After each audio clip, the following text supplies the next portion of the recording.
हमारे power star Pawan Singh का एक गाना आने वाला है, जिस गाना का नाम है रसगुल्ला नियन गाल। तो आप लोग एक गाना को जरूर सुनिए, क्योंकि ये गाना ये 16 अक्टूबर को रिलीज होगा। तो ये गाना सूर्यवंशम फिल्म का गाना है, जो अभी बहुत बड़ा ब्लॉकबस्टर फिल्म बन गया है, क्योंकि ये फिल्म हॉल में, सिनेमा हॉल में 50वां दिन चल रहा है, जो बहुत दिन के बाद सूर्यवंशम फिल्म भोजपुरी के बहुत बड़ा रिकॉर्ड बनाया है, जो 50वां दिन चल रहा है। उसी फिल्म का गाना है जी।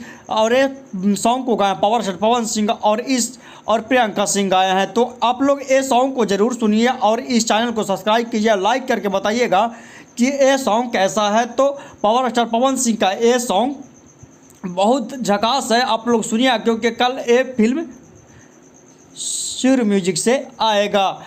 तो ये सॉन्ग का लुक ही गजब है। इसमें आस्था सिंह और पावर स्टार पवन सिंह काम की है, वीडियो में देखिएगा तो, क्योंकि पावर स्टार पवन सिंह का फिल्म इसमें आस्था सिंह के साथ आया था और बहुत अच्छा ये फिल्म जा रहा है। तो आज के लिए इतना ही, और इस वीडियो को आगे शेयर कीजिए।